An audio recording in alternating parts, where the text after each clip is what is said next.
নমস্কাৰ, মই কুলেন কলিতা। আজি তোমালোকৰ ওচৰলৈ মই এটা নতুন টপিক লৈ আহিছো আৰু সেইটো হৈছে ক্লাছ 10ৰ বিজ্ঞানৰ চেপ্টাৰ 10 মানে পোহৰৰ প্ৰতিফলন আৰু প্ৰতিসৰণ নামৰ চেপ্টাৰটো। তো এই চেপ্টাৰটো অলপ লম্বা হয়, গতিকে মই তাক খণ্ড খণ্ড কৰি ক্লাছ কৰিম বুলি ভাবিছো। তো আজি মই ক্লাছটো ল'ব বিচাৰিছো পোহৰৰ প্ৰতিফলনৰ ওপৰত। তো এই চেপ্টাৰটোত আমি প্ৰতিফলনটো কি বস্তু, প্ৰতিফলনৰ বিভিন্ন দাপনত যেনে গোলাকাৰ দাপনত কেনেকৈ ৰশ্মি চিত্ৰ আঁকিব পাৰি আৰু ৰশ্মি চিত্ৰৰ সহায়ত কেনেকৈ আমি গণিতৰ সমস্যাৰ সমাধান কৰিব পাৰোঁ, এইখিনি কথাৰ ওপৰত মই ধ্যান দিম। তোমালোকে ক্লাছটো শেষলৈকে চাবা, তেতিয়াহ'লে পোহৰৰ প্ৰতিফলনটো নিশ্চয় বুজি পাবা বুলি মই আশা কৰিব পাৰোঁ। ঠিক আছে, তো আমি ক্লাছটো আৰম্ভ কৰোঁ। তো প্ৰথমতে আমি চাওঁ যে পোহৰৰ প্ৰতিফলন কি বস্তু। তো প্ৰতিফলন মানে হৈছে ক'ৰবাত খুন্দা খাই যোৱাটো। এটা বল যদি মই লওঁ, বলটো যদি মই ক'ৰবাত এনেকৈ মাৰি দিওঁ মজিয়াত, বলটো পুনৰ খুন্দা খাই উভতি আহে। শিলগুটি এটা যদি মই ক'ৰবাত বেৰাত মাৰি দিওঁ, বেৰাত খুন্দা খাই পুনৰ উভতি আহিব। যি বস্তুৱে নহওক কিয় ক'ৰবাত যদি খুন্দা খাই উভতি আহে, এই ঘটনাটোকে কোৱা হয় প্ৰতিফলন বুলি। কিন্তু আমি আজিৰ বিষয়বস্তুত পোহৰক ল'ম।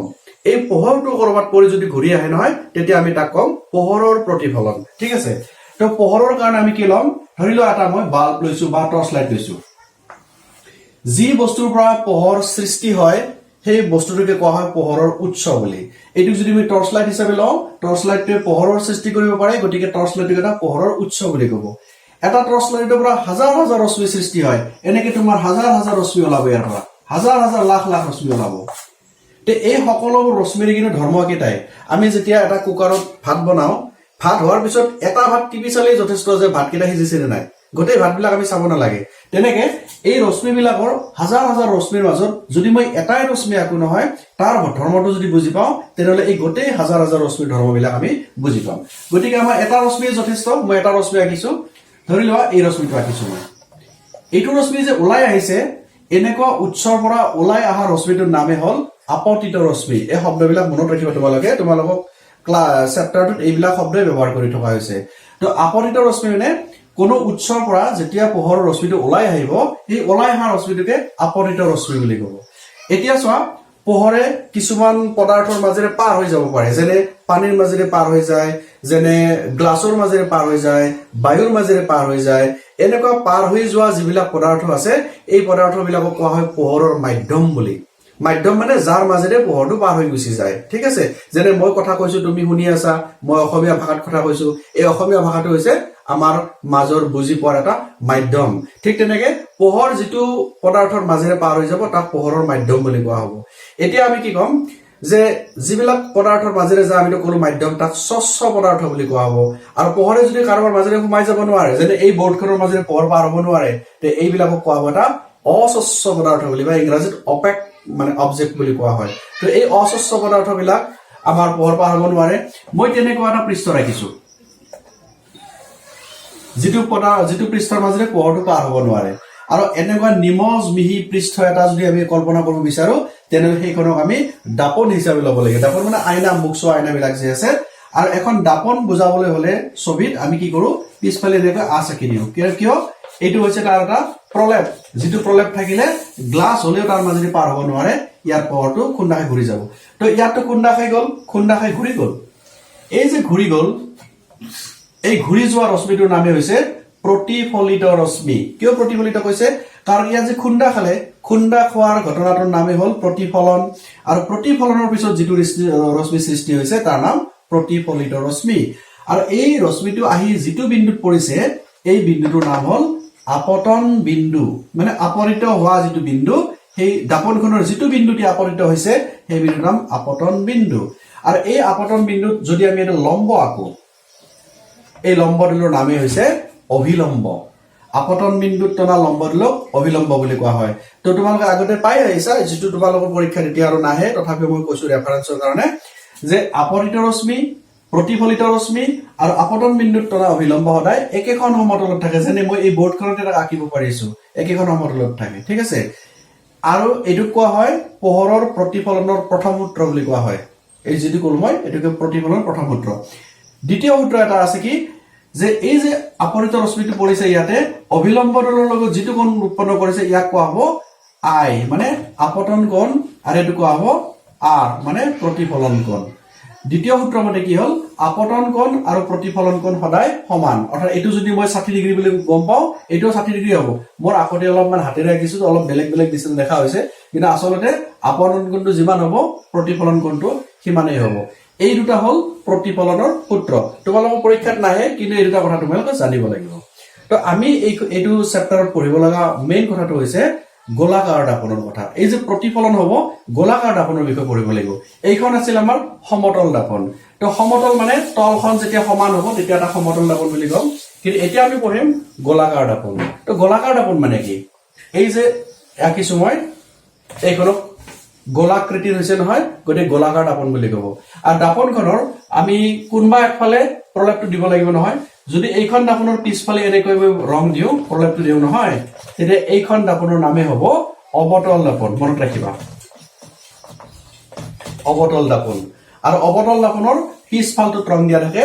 ভিতৰৰ ফালটোত ৰং নিদিয়ে অৰ্থাৎ ইয়াতে পোহৰ পৰিলে প্ৰতিফলন হ'ব এতিয়া এই যে গোলাকাৰ দাপনখন আছে নহয় আৰু এখন আছে গোলাকাৰ দাপন সেইখন হৈছে এনেকুৱা এই দাপনখনৰ ভিতৰৰ ফালে প্ৰলেপ দিয়া হ'ব আৰু ভিতৰৰ ফালে প্ৰলেপ দিলে এইখন দাপনৰ নাম হ'ব উত্তল এতিয়া আমি জানিব লগা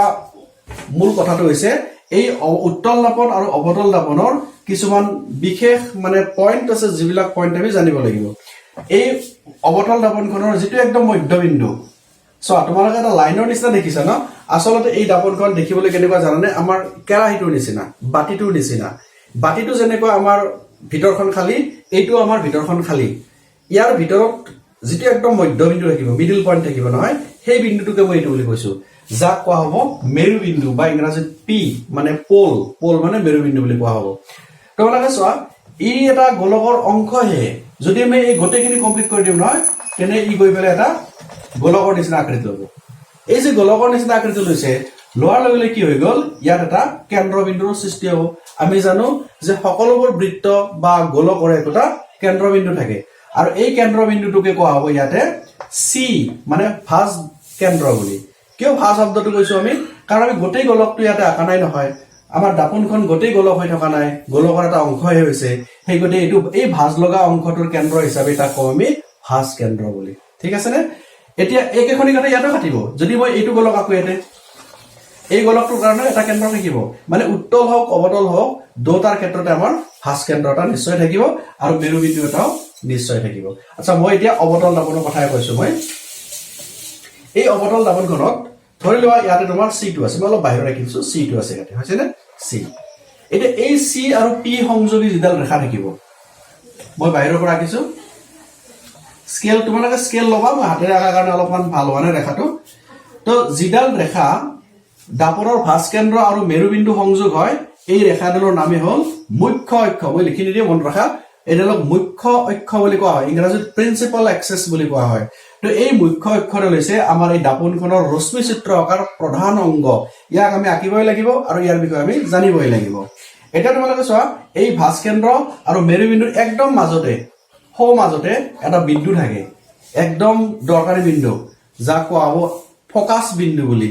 F বুলি লিখা হয় ফোকাস বিন্দু মানে কি এইখন দাপনৰ পৰা সকলোবোৰ ৰশ্মিয়ে যদিহে সমান্তৰালভাৱে আহে তেন্তে এইটো বিন্দুত মিলিত হ'ব গতিকে ইয়াক কোৱা হ'ব ফোকাস বিন্দু বুলি তোমালোকে এই তিনিটা পজিশন একদম জানিব লাগিব আৰু এটা মনত ৰাখিবা এই যে মেৰুবিন্দুৰ পৰা ভাঁজ কেন্দ্ৰলৈকে দূৰত্ববিলাক যদি জুখো আমি কিমান দূৰ এইটো আমিতো জানোৱে যে কেন্দ্ৰৰ পৰা পৰিধিলৈকে এটা দূৰত্ব কি বুলি কয় r বুলি কোৱা হয় অৰ্থাৎ ব্যাসাৰ্ধ বুলি কোৱা হ'ব কিন্তু ইটো আমাৰ এটা গোলক বা বৃত্ত সম্পূৰ্ণ নহয় সেইগতে আমি ইয়াৰ নাম কম অনলি ব্যাসাৰ্ধ নহয় ইয়াৰ নাম ভাঁজ ব্যাসাৰ্ধ বুলি কম কাৰণ এই ভাঁজ লগা অংশটোৰ ব্যাসাৰ্ধ লৈছো ভাঁজ ব্যাসাৰ্ধ বুলি কম তাৰ পিছত এই বিন্দুটোৰ পৰা এইটো বিন্দুক লগি এই যিখিনি দূৰত্ব কি হ'ল মেৰুবিন্দুৰ পৰা ফোকাস বিন্দুৰ দূৰত্ব তাক স্মল f বুলি কোৱা হ'ব যিটোক আমি কম ফোকাস দৈৰ্ঘ্য বুলি মানে ফোকাস বিন্দুলৈকে যিখিনি দূৰত্ব তাৰ নাম হৈছে ফোকাস দৈৰ্ঘ্য যেহেতু এই বিন্দুটো একদম সমাজত আছে আমি গম পাম এইখিনি যদি f হয় এইখিনি f হ'ব মানে আমি ক'ব পাৰোঁ r twice f বা f r/2 এইখিনি কথা আমি জানো না ঠিক আছে আমি পাই লম পিছত আৰু ভালকে বুজি লম আগতে মই কথাখিনি কৈছো এতিয়া তুমি আৰু এটা কথা চোৱা এটোৰ নাম আছিল আমাৰ C এটোৰ নাম আছিল F হৈছে নে তো মই যদি ইয়াতে এটা বস্তু আকৌ ইয়াক আমি কি ক'ম লক্ষ্য বস্তু বুলি ক'ম লক্ষ্য বস্তু মানে কি যিকোনো এটা বস্তুকে যেতিয়া দাপনৰ সন্মুখত আমি ৰাখিম তাৰ নাম হৈছে লক্ষ্য বস্তু যদি মই ইয়াৰ নাম এ বি বুলি কওঁ এই এ বিটো হৈছে এটা লক্ষ্য বস্তুৰ নাম এটা ৰশ্মি চিত্ৰ যেতিয়া আঁকিম ৰশ্মি চিত্ৰ মানে দাপনখনত কেনেকৈ প্ৰতিবিম্বৰ সৃষ্টি হ'ব মানে আমি নিজকে দেখা পাম এই কথাখিনি আমি ৰশ্মিৰ সহায়ত আমি ধুনীয়াকৈ দেখুৱাব পাৰোঁ আৰু যদি দেখুৱাব লাগে আমি কিছুমান নিয়ম মানি চলিব লাগিব কেনেকুৱা নিয়ম মানি চলিব লাগিব চোৱা যেতিয়া কোনো এডাল ৰশ্মি মুখ্য অক্ষৰ সমান্তৰালভাৱে আহে চোৱা সমান্তৰাল শব্দটোৰ অৰ্থটো বুজি পোৱা এইডালৰ লগত একদম সমান্তৰাল সমান সমান দূৰত্ব আছে না মুখ্য অক্ষৰ সমান্তৰাল যেতিয়া আহে নহয় ভালকে মনত ৰাখিবা যেতিয়া কোনো এডাল ৰশ্মি মুখ্য অক্ষৰ সমান্তৰালভাৱে আপতিত হয় সি খুন্দা খাই সদায় প্ৰতিফলনৰ পিছত ফকাচ বিন্দুৰ মাজেৰে পাৰ হৈ গুচি যায় এইটো বিৰাট ইম্পৰ্টেণ্ট কথা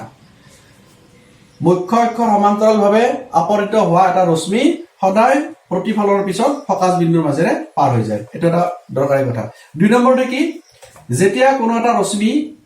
ভাঁজ কেন্দ্ৰৰ মাজেৰে যায় এইটো যদি ভাঁজ কেন্দ্ৰ হয়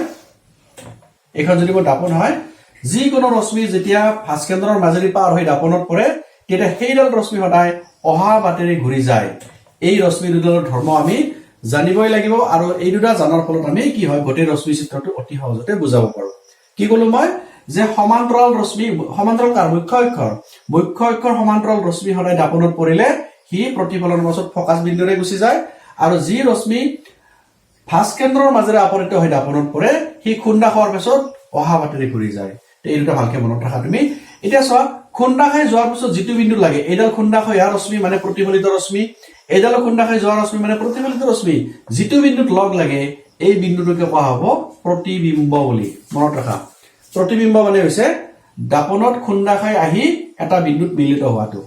এইটো সঁচা সঁচি লগ লাগিছে কি নাম হ'ব যেনে এই কাৰ চিনটো ওপৰৰ ফালে আছিল এই লগ লগা এতিয়াও লগ লগা বিন্দুটো ওপৰৰ ফালে এইটো লগ লগা বিন্দু গতিকে আমি কাৰ চিনডাল তলৰ ফালে দিম গতিকে এইটোৰ নাম হ'ব এ ড্যাশ এইটোৰ নাম হ'ব বি ড্যাশ ঠিক আছে তো এইটোৱে হ'ল আমাৰ প্ৰতিবিম্ব এতিয়া তুমি যদি বৰ্ণনা কৰিব লাগে এই ঘটনাটো যদি বৰ্ণনা কৰিব লাগে কেনেকৈ কৰিবা যে এইটো হ'ল ভাঁজ কেন্দ্ৰ আৰু লক্ষ্য বস্তুটো আছে ভাঁজ কেন্দ্ৰৰ বাহিৰত যেতিয়াই কোনো এটা লক্ষ্য বস্তু ভাঁজ কেন্দ্ৰৰ বাহিৰত অৱস্থান কৰে তেতিয়াহ'লে কি হ'ব জানানে প্ৰতিবিম্বটো ভাঁজ কেন্দ্ৰ আৰু ফকাচৰ মাজত অৱস্থান কৰিছে মানে সৃষ্টি হৈছে প্ৰতিবিম্বটো ভাঁজ কেন্দ্ৰ আৰু ফকাচৰ মাজত প্ৰতিবিম্বৰ আকাৰটো লক্ষ্য বস্তুৰ আকাৰতকৈ সৰু হৈছে অৰ্থাৎ নিজকে সৰু সৰু দেখা পাবা ঠিক আছে প্ৰতিবিম্বৰ আকাৰ লক্ষ্য বস্তুৰ আকাৰতকৈ সৰু আৰু কি ক'ব লাগিব যিহেতু এই বিন্দুটো সঁচা সঁচিকৈ গঠন হৈছে সেইগতিকে ইয়াৰ নাম হৈছে হট প্ৰতিবিম্ব মানে ৰিয়েল ইমেজ হট প্ৰতিবিম্ব মানে সঁচা সঁচিকৈ বিন্দুবিলাক অৰ্থাৎ ৰশ্মিবিলাকে ইয়াত লগ লাগিছে তো হট প্ৰতিবিম্ব হ'ল আৰু হট প্ৰতিবিম্ব সদায় উল্টা হয় কিয় উল্টা হয় কাৰণ খুন্দা হৈ ঘূৰি আহিছে ই আছে ওপৰৰ ফালে ই হ'ল তল ফালে গতিকে হট প্ৰতিবিম্ব সদায় ওলোটা হয় ঠিক আছে বুজি পালানে এতিয়া কথাটো এতিয়া এই ৰশ্মি চিত্ৰটোত আমি কিছু কথা জানিব লাগিব কেনেকুৱা সদায় দূৰত্ববিলাক মেৰু বিন্দুৰ পৰা জোখা হয় তোমালোকে গ্ৰাফত পাইছা যে যিকোনো বিন্দু যেতিয়া ওলাব লগা হয় আমি তাৰ মূল বিন্দুৰ পৰাহে হিচাপ কৰোঁ ইয়াতো তেনেকৈ দাপনৰ যিকোনো যদি আমি গণিত কৰিব লগা হয় তেতিয়া তাৰ দূৰত্ববিলাক আমি মেৰু বিন্দুৰ পৰা হিচাপ কৰিব লাগিব আৰু সেইটো হৈছে পি এতিয়া এই পিৰ পৰা মই যদি এ মানে লক্ষ্য বস্তু গতিকে দাপনৰ মেৰু বিন্দুৰ পৰা লক্ষ্য বস্তুৰ যিটো দূৰত্ব এই যিখিনি দূৰত্ব হ'ব নহয় এই দূৰত্বটো কোৱা হ'ব মই এইখিনি মুছি দিছোঁ তোমালোকে নিশ্চয় বুজি পাইছা আৰু চাই থাকিব লাগিব তোমালোকে চোৱা এইখিনিৰ যি দূৰত্ব হ'ল মেৰুবিন্দুৰ পৰা হিচাপ কৰিব লাগিব ন এইখিনি কোৱা হয় ইউ বুলি ইউ মানে হৈছে লক্ষ্য বস্তুৰ দূৰত্ব তোমাৰ চোৱা ইয়াতে হৈছিলে প্ৰতিবিম্বটোৰ অৱস্থান এ ড্যাশ বি ড্যাশ লিখিছিলো নহয় মই ইয়াতে এই যে প্ৰতিবিম্ব এই দূৰত্বখিনি মেৰুবিন্দুৰে মই তলত ৰাখিছোঁ যদিও মেৰুৰ পৰা হিচাপ কৰা হ'ব এইখিনি দূৰত্ব কোৱা হ'ব ভি বুলি ঠিক আছে ইউ মানে হ'ল লক্ষ্য বস্তুৰ দূৰত্ব যিটো মেৰুৰ পৰা জোখা হয় ভি মানে হৈছে প্ৰতিবিম্বৰ দূৰত্ব যিটো মেৰুৰ পৰাই জোখা হ'ব ঠিক আছে এতিয়া মই তাৰ ডিৰেকশ্যনটোৰ কথা অলপমান বুজাই কম অলপ পাছত কৈ আছোঁ কিন্তু প্ৰথমতে মই ক'ম কি যে দাপনৰ সন্মুখত বিভিন্ন পজিশ্যনত যেতিয়া আমি আঁকিম তেতিয়া তাৰ মানে কেনেকুৱা হ'ব ৰশ্মি চিত্ৰ মই বুজাই আছোঁ চাবা এতিয়া মই ক'ম যে এইটো যদি চি হয় এইটো যদি এফ হয় যদি লক্ষ্যবস্তু এটা দাপনৰ ফাৰ্ষ্ট কেন্দ্ৰত থাকে, এইটো বিৰাট দৰকাৰী মানে প্ৰশ্ন পৰীক্ষাৰ কাৰণে, যদি এটা লক্ষ্যবস্তু দাপনৰ ফাৰ্ষ্ট কেন্দ্ৰত থাকে তেনেহলে প্ৰতিবিম্ব ক'ত সৃষ্টি হ'ব, ইয়াৰ আকৃতি কেনেকুৱা হ'ব, প্ৰকৃতি কেনেকুৱা হ'ব, এই কথাবিলাক আমি বৰ্ণনা কৰিব লগা হয়। চোৱা, এইটো কিন্তু 100 জনৰ প্ৰায় 90 জনেই ভুল কৰে ইয়াতে। আৰু ক'ত ভুল হয় মই কৈ আছো, তোমালোকে চাবা লাগে নিজে, তোমালোকৰো এবাৰ ভুল হোৱাৰ চান্স থাকিব। আৰু মই যিটো কথা বুজাব খুজিছো, যেনেকে কৰিব কৈছো, যদি তোমালোকে তেনেকে কৰা, মই ভাবো তোমালোকৰ কাৰোৰে ভুল নহয়। ঠিক আছে, চোৱা, মই প্ৰথমতে ভুল কথা মই দেখাই দিছো। চাবা, তুমি কি কৰিলা, ফাৰ্ষ্ট কেন্দ্ৰ আঁকিলা, ইয়াতে ফকাচ বিন্দু ইয়াত আঁকিলা, আৰু যিহেতু কৈছে যে লক্ষ্য বস্তুটো ফাৰ্ষ্ট কেন্দ্ৰত আছে, ইয়াত আঁকি দিলা তুমি। এতিয়া আমি কি কৰিব লাগিব, প্ৰথমতে এডাল সমান্তৰাল ৰেখা আঁকিব লাগিব। আঁকিলোনে? চোৱা, তোমালোকক আঁকিবা, ময়ো আঁকিছো। এইডাল কোনফালে যাব, এইডাল যাব ফকাচ বিন্দুৰ মাজেৰে। গ'ল নে? গ'ল। ইয়াত আমাৰ একো ভুল হোৱা নাই। আমি জানো সমান্তৰাল ৰেখা ফকাচৰ মাজেৰে পাৰ হৈ যায়। দ্বিতীয়তে চোৱা, এইবাৰ আমি ভাস্কেন্দ্ৰৰ মাজেৰে এনেকে আঁকিব নোৱাৰো, আঁকিলে ইয়াত দাপনখন আমাৰ নাই, গতিকে এইডাল ৰশ্মি আমি ল'ব নোৱাৰো। কি ল'ম, এইবাৰ ফকাচ বিন্দুৰ মাজেৰে ল'ম। চোৱা, ইয়াত ফকাচ বিন্দুৰ মাজেৰে আঁকিছো নে? ইয়াত পৰিছে, ইয়াত পৰি কোনফালে আহিব, এইফালে আহিব, সমান্তৰালভাৱে আহিব। চোৱা, কিয় আহিব, যদি সমান্তৰাল ৰশ্মি ফকাচেদি যায়, উল্টাকে গলো আমি, ফকাচেদি যোৱা ৰশ্মি সমান্তৰাল হ'ব। যদি সমান্তৰাল হয় এনেকে গুচি যাব নে? ক'ত লগ লাগিল, এইটো বিন্দুত লগ লাগিল, গতিকে আমাৰ প্ৰতিবিম্ব ইয়াত গঠন হ'ল। হৈছে নে? এইটো ভুল হৈ গ'ল আমাৰ। যিটো ভুল তোমালোকৰো হয়, মই আগতে মোৰো হৈ গ'ল। চেষ্টা কৰি থাকাটো বাৰে বাৰে তুমি পৰীক্ষা হলত মুচি মুচি থাকিব লাগিব। আৰু এইটো টেকনিক মই এতিয়া ক'ব গৈ আছো, যিটো টেকনিক ইউজ কৰিলে তোমাৰ এবাৰতে শুদ্ধ হৈ যাব, মুচা মুচি বাৰে বাৰে কৰি থাকিব নালাগে। চাব লাগে, আমি জানো তোমালোকে কিতাপত পাবা যে যদি লক্ষ্য বস্তু এটা ভাস্কেন্দ্ৰত ৰখা হয়, প্ৰতিবিম্বটো ভাস্কেন্দ্ৰতে গঠন হয়, মানে ইয়াত হ'ব লাগিছিল, ইয়াত হ'ব লাগিছিল, ইয়াতে হ'ব লাগিছিল। এইটো শুদ্ধ উত্তৰ। লক্ষ্য বস্তু যদি ভাস্কেন্দ্ৰত থাকে, প্ৰতিবিম্বও ভাস্কেন্দ্ৰত থাকে, কিন্তু আমি আগতে স্কেলেদি আঁকিলেও এই ভুলটো সকলোৰে হয়। আৰু মই তোমালোকক শিকাব গৈ আছো সেই ভুলটো ক'ত নহয়। চ' আমি মুচি দিছো, আকৌ আঁকি দিছো, ভালকে ফলো কৰিবা এইটো।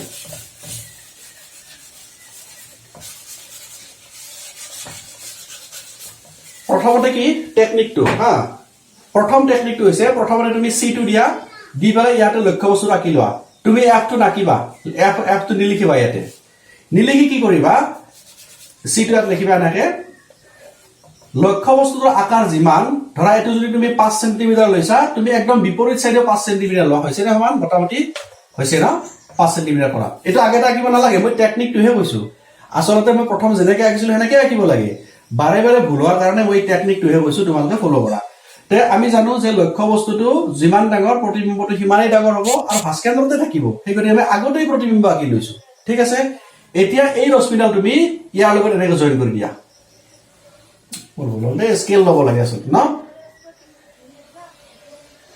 চোৱা, আঁকিলো নে? এই যে আঁকিলো, এই বিন্দুটো তুমি এতিয়া এফ লগাই দিয়া। এতিয়া আঁকিনে আকৌ কি কৰিবা, এইডাল তুমি এনেকে আঁকিবা। আগতে এইডাল দে আঁকিবা, উল্টাকে আঁকি আছো মই। এনেকে আঁকিছা নহয়, এইডাল এনেকে গুচি যাব। গ'ল নে? এতিয়া তুমি এইডাল লগাই দিয়া। হৈছে নে? চোৱা, এইডাল গুচি গ'ল, এইডাল এনেকে গুচি গ'ল, আৰু তোমাৰ একজেক্টলি এইটো নাম আছিল এ বি, আৰু এইটোৰ নাম হৈ গ'ল এ ডেছ বি ডেছ। হ'ল নে? এইটো এ ডেছ বি ডেছ। চোৱা, যেতিয়া এটা লক্ষ্য বস্তু দাপনৰ ভাস্কেন্দ্ৰত মানে থাকে, তেতিয়াহ'লে তাৰ প্ৰতিবিম্বটো ভাস্কেন্দ্ৰতে গঠন হ'ব। ইয়াৰ আকাৰ লক্ষ্য বস্তুৰ আকাৰৰ সমান আৰু ওলোটা, ই এটা সৎ প্ৰতিবিম্ব। এই কথাখিনি তুমি লিখিব লাগিব। আৰু ছবিটো চোৱা, মই একেবাৰে আঁকি দিলো, একদম ধুনীয়া কথা। তোমালোকে কি মনত ৰাখিবা যে ফকাচ বিন্দুটো আমি প্ৰথম দিব নালাগে। যদি বুজি পোৱাৰ অসুবিধা পাইছা, আকৌ এবাৰ ৰিপিট কৰি চোৱা কেনেকে আঁকিব লাগে, আৰু একেবাৰতে তোমাৰ এইটো শুদ্ধ হৈ যাব। কোনেও কাটিব নোৱাৰে তোমাক, খালি অলপ সাৱধানে এইবিলাক আঁকিবা। ঠিক আছে, এইটো হ'ল অৱস্থান। এতিয়া মই যদি কওঁ যে অৱতল দাপনত কেতিয়াবা অসৎ প্ৰতিবিম্ব গঠন হয় নেকি? আমি দুটা কথা কলো, দুটাতে আমি সৎ প্ৰতিবিম্ব পালো। কেতিয়াবা অসৎ প্ৰতিবিম্ব গঠন হয় নেকি? আমি চাই লম। এখন যদি অৱতল দাপন হয়, তেনেহ'লে এইটো মেৰু হ'ব, আৰু এইডাল হ'ব আমাৰ মুখ্য অক্ষ। এইডাল আঁকিবই লাগিব, মুখ্য অক্ষডাল। তো ইয়াত যদি মই চিটো বুলি কওঁ, ইয়াত যদি মই এফ বুলি কওঁ, যদি এটা লক্ষ্য বস্তু ফকাচ আৰু মেৰুবিন্দুৰ মাজত থাকে, ধৰা ইয়াতে আছে, ধৰা ইয়াত থাকিলে কি হ'ব? ইয়াৰ নাম এ বি বুলি কৈছো মই। এতিয়া যদি ৰশ্মি চিত্ৰ আকো কি হ'ব আমি এটা সমান্তৰাল আঁকিবই লাগিব এডাল সমান্তৰাল আঁকিছো কোনফালে যাব ফকাসৰ মাজেদি যাব ফকাসটো ইয়াতে আছে গতিকে এটো এনেকে যাব এনেকে আহিব তোমালোকে স্কেল ইউজ কৰিবা দে তো এইটো এনেকে পাৰ হৈ আহিব হল আৰু এডাল ৰশ্মি আছে কি কৰিব লাগে আমি তো কেন্দ্ৰৰে আঁকিব লাগে নহলে ফকাসৰ মাজেদি আঁকিব লাগে এবাৰটো দুইটাই নাই তে আমি এটা টেকনিক কৰিব লাগিব কেন্দ্ৰৰ মাজেদি যোৱাকে এডাল এনেকে ৰশ্মি আঁকিব লাগিব এনেকে অৰ্থাৎ ইয়াৰ পৰা ইয়াত গৈছে যেহেতু ভাস্কেন্দ্ৰৰ মাজেদি গৈছে ইয়াত খুন্দাখাই অহাৱতেৰে ঘূৰি আহিব অৰ্থাৎ ইয়াৰ দিকটো হ'ব এনেকুৱা পাইছানে বুজি তে খুন্দাখাইটো উভতি আহি গ'ল আৰু ইহঁত দুটা মেলা খাই গৈছে কত লগ লাগাৰ সম্ভাৱনা নাই তেনেকে হলে কি কৰিব লাগিব আমি মুখ্য অক্ষৰডাল পিছফালে বঢ়াই দিব লাগিব এটো এটা কাল্পনিক ৰেখা ইয়াত পিছফালে ৰেখা নাযায় বা ৰশ্মিও নাযায় আমি কি কৰিব ইয়াত পিছফালে এনেকে খণ্ড খণ্ড কৰি আগবঢ়াই দিব লাগিব ইয়াক আগবঢ়াই দিম এই ইয়াত লগ লাগিছে আৰু ইয়াতে আমি প্ৰতিবিম্বটো আঁকি দিম ঠিক আছে এ দাস বি দাস আসলতে ৰশ্মিবিলাক যোৱা নাই আমি যেনেকে এখন আইনাৰ সন্মুখত থিয়লে নিজকে দাপনৰ পিছফালে দেখা পাওঁ হি মিছা কথা অথচ আমি তাক দেখা পাওঁ সেইকাৰণে আমি ই যেহেতু সঁচাসঁচিকে লাগা নাই ইয়াৰ নাম হৈছে অসৎ প্ৰতিবিম্ব পাইছনে বুজি ইয়াৰ নাম হৈছে অসৎ প্ৰতিবিম্ব আৰু অসৎ প্ৰতিবিম্ব দাপনৰ সদায় পিছফালে গঠন হয় আগৰবিলাক সৎ আছিল কাৰণে একেফালে গঠন লক্ষ্য বস্তু যোনফালে প্ৰতিবিম্ব হৈফালে আছিল এবাৰ লক্ষ্য বস্তু আছে দাপনৰ সন্মুখত প্ৰতিবিম্ব হৈছে দাপনৰ পিছফালে আৰু এনেকুৱা প্ৰতিবিম্বক কোৱা হয় অসৎ প্ৰতিবিম্ব আৰু কেনেকৈ চিনি পায় অসৎ প্ৰতিবিম্ব যে লক্ষ্য বস্তু আছিল ওপৰৰ ফালে প্ৰতিবিম্ব আছে ওপৰৰ ফালে যদি একেফালে থাকে হি সদায় অসৎ হ'বই সৎ বিলাক সদায় উল্টা হয় এটা ওপৰত থাকিব প্ৰতিবিম্ব তলৰ ফালে থাকিব সৎ বিলাক সদায় উল্টা আৰু ই উল্টা হোৱা নাই ইয়াক থিয় বুলি কয় ইও ওপৰৰ ফালে আছে ইও ওপৰৰ ফালে আছে গতিকে ইয়াক ক'ব অসৎ প্ৰতিবিম্ব বুলি তো অবতল দাপনৰ এটাই মাত্ৰ অৱস্থান আছে সেইটো হল ফোকাস আৰু মেৰুবিন্দুৰ মাজত থকা লক্ষ্য বস্তু এই অৱস্থানত সদায় এখন অবতল দাপনত অসৎ প্ৰতিবিম্ব গঠন হয় আৰু এইটো কথা লৈয়ে কি কৰিছে আমাৰ যিবিলাক দামি দামি সেলুন আছে এই সেলুন বিলাকৰ যিবিলাক সন্মুখত আইনা থাকে ন এনেকুৱা অবতল আকৃতিৰ আইনাত হয় তেতিয়া মানুহজনৰ চেয়াৰখন ইয়াত বহুৱাই দিয়ে মানুহজন যেতিয়া বহিব নহয় নিজৰ মুখখন বহুত ডাঙৰ ডাঙৰকৈ দেখা পায় দাড়ি চাৰি খুৰাবলৈ তেতিয়া সুবিধা হয় তো সেলুনত দাড়ি কৰাৰ সময়ত অবতল দাপন ব্যৱহাৰ কৰা হয় দামি দামি যিবিলাক সেলুন থাকে তো এইটো হৈছে তাৰ এটা ব্যৱহাৰ ঠিক আছে এইটো হল আমাৰ অবতল দাপনৰ কথা এতিয়া মই কম এটা উত্তল দাপনৰ কথা যে উত্তল দাপনত কেনেকৈ ৰশ্মি চিত্ৰ আঁকিব পাৰি তো উত্তল দাপন বুলি কোৱাৰ লগে লগে আমি কি কৰিব লাগিব দাপনখন এনেকৈ আঁকিব লাগিব এইফালে পিছফালে এবাৰ ভিতৰৰ ফালে ৰং দিব লাগিব আৰু এইটোতো মেৰুবিন্দু হ'ব আমি কি কৰিব লাগিব এডাল অক্ষ আঁকিব লাগিব মুখ্য অক্ষ লক্ষ্য কৰা মই মুখ্য অক্ষডাল পাছফালে বঢ়াই দিছো কিয় দিছো তোমালোকে গম পাবা চোৱা এই দাপনখনৰ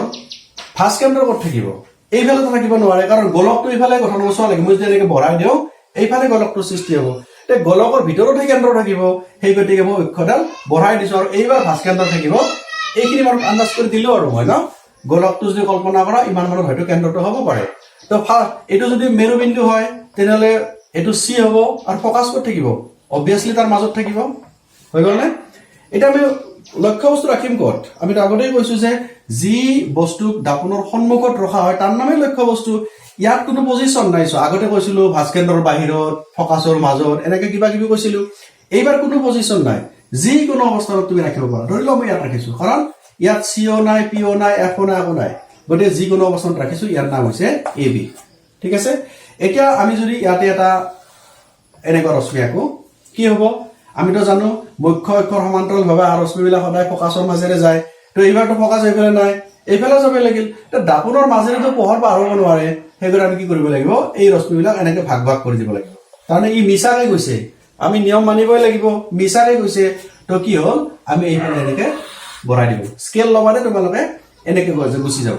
অৰ্থাৎ প্ৰতিফলন পাছত এইফালে গুচি যাব কিন্তু পিছফালে আমি এনেকে বঢ়াই দিম আকৌ এডাল ৰশ্মি কি আছিল ভাস্কেন্দ্ৰৰ মাজেৰে যোৱা ৰশ্মি আছিল তো আমি স্কেল পেট লৈ কি কৰিব লাগিব ইয়াৰ পৰা এনেকে এডাল ৰেখা আঁকিব লাগিব স্কেলটো লবা দেই তে আমি তো এই ৰশ্মিটা এখানে যাব নোৱাৰি নহয় হয়নে কি কৰিব লাগিব ভাগ ভাগ কৰি দিব লাগিব এখানে এইফালে গৈছে ন তো ই গৈছে এইফালে খুন্দা খাই অহা ৰাস্তাৰে ঘূৰি আহি গ'ল তো এইফালে বঢ়াই দিলো এইটো বিন্দুত মিলিত হৈ গ'ল ন কাল্পনিকভাৱে মিলিত হৈছে আৰু এইটোৱে হৈছে তাৰ এতিয়া প্ৰতিবিম্ব ঠিক আছে নে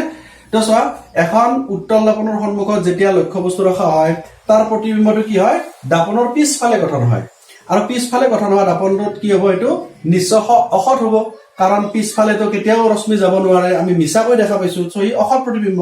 আৰু কেনেকৈ চিনি পায় চোৱা ই আছে ওপৰৰ ফালে এইটো আছে ওপৰৰ ফালে একেফালে যদি থাকে অৰ্থাৎ ওপৰৰ ফালে যদি দুইটা থাকে হি অসৎ প্ৰতিবিম্বৰ লক্ষণ গতিকে আমি চোৱা ইয়াৰ যিকোনো অৱস্থানতে তুমি ৰাখা সদায় ই অসৎ আৰু সৰু প্ৰতিবিম্ব গঠন হ'ব সেই গতিকে আমাৰ গাড়ীৰ যিবিলাক ৰেয়াৰ ভিউ মিৰৰ বুলি কয় পিছফালে চোৱা যিবিলাক আইনা আছে সেই আইনাবিলাক সদায় উত্তল দাপন ব্যৱহাৰ কৰা হয় যাতে সৰু সৰুকৈ দেখা পায় নিজকে হয়নে তোমালোকে চাবাচোন বাইক চাইক বিলাকত আইনাবিলাক থাকে সেইবিলাক এনেকুৱা উত্তল প্ৰকৃতিৰ দাপন হয় তো ৰশ্মি চিত্ৰ আঁকিব দিলে তুমি এইটো ছবি আঁকিব লাগিব আৰু এইটোক তুমি দিবা এ ড্যাশ বি ড্যাশ বুলি দিবা এবাৰ বি ড্যাশটো ওপৰৰ ফালে থাকিব কাৰণ কাৰ চিহ্ন ওপৰৰ ফালে আছে হৈ গ'ল তো এইবিলাক হৈছে দাপনৰ ৰশ্মি চিত্ৰ কেনেকৈ আঁকিব পাৰি তাৰ এটা বৰ্ণনা এতিয়া আমি ক'ব বিচাৰিছো তোমালোকক যে দাপনৰ যেতিয়া গণিত কৰিব লাগে তেতিয়া আমি কি কৰিম গণিত কৰিব লাগিলে আমি কিছু কথা জানিব লাগিব ধৰি লোৱা এখন তোমাৰ যদি দাপন হয় উত্তলে হওক বা অৱতলে হওক ইয়াৰ মেৰুবিন্দু থাকিব নহয় এটা তুমি ইয়াতে এডাল অক্ষ আঁকি দিয়া নেকি এইফালে এডাল অক্ষ আঁকিব লাগিব তুমি এইটা আমি গ্ৰাফৰ লগত ৰিলেচন এটা ল'ব বিচাৰিছো আমাৰ এডাল গ্ৰাফৰ আছিল নে এডালক আমি x অক্ষ বুলি কওঁ এডাল x ড্যাশ এটো y অক্ষ আৰু এটো y ড্যাশ হৈছে নে এটো আমি o বুলি কৈছিলো এবাৰ আমি p বুলি কম ঠিক আছে এতিয়া গ্ৰাফৰ চোৱাচো x ৰ ফালে কি আছিল এইফালে সদায় ধনাত্মক আছিল x ড্যাশৰ ফালে কি আছিল সদায় ঋণাত্মক আছিল হেনেকে y ৰ ফালে কি আছিল সদায় ধনাত্মক আছিল আৰু y ড্যাশৰ ফালে সদায় কি আছিল ঋণাত্মক আছিল হয়নে এতিয়া চোৱা আমি যদি এটা উত্তল দাপনৰ কথা কওঁ ধৰি লোৱা ইয়াতে তোমাৰ এটা লক্ষ্য বস্তু আছে ab গতিকে আমি কি কৈছিলো লক্ষ্য বস্তুৰ যেটো দূৰত্ব হ'ব এটো আমি u বুলি কৈছো গতিকে দাপনৰ সন্মুখত যেতিয়া লক্ষ্য বস্তু ৰাখিম হি সদায় মাইনাস হ'ব কাৰণ কি কৈছো x ড্যাশৰ ফালে আছে না আমিতো ইয়াৰ পৰা হিসাব কৰিম এইফালে আহিম এইফালে আহিলে x ড্যাশ মানে মাইনাস গতিকে u সদায় মাইনাস হ'ব মনত ৰাখিবা কাৰণ দাপনৰ সন্মুখ বুলি গলে এইফাল বুজো আমি গতিকে এইফালে সদায় মাইনাস হৈ যাব প্ৰতিবিম্ব যদি উত্তল দাপন হয় ইয়াতে যদি প্ৰতিবিম্ব গঠন হয় তেনেহলে কি হ'ব এটো v বুলি ক'ব নহয় জানো v টো তো এইফালৰ পৰা হিসাব কৰিব লাগিব তে এইটো কি হ'ব v ইজ নিগেটিভ হৈ গ'ল এটো যদি ফকাস বিন্দু বুলি কওঁ মই ধৰা ফকাস বিন্দু আছে ইয়াতে জুকিব লাগিব এইফালৰ পৰা হয়নে তে এই ফকাস বিন্দুৰ কথা যেটো f বুলি কওঁ আমি অৰ্থাৎ f ইজ ইকুৱেল কি হ'ব মাইনাস হৈ যাব পাইছানে এই প্লাস মাইনাস টো বিৰাট ইম্পৰ্টেন্ট যেতিয়া গণিত কৰিবা এইবিলাকৰ যদি খেলিমেলি কৰা নহয় তোমালে গণিতটো শুদ্ধটো নাপাবা তে এইফালে যদি যাও ধৰি লোৱা আমি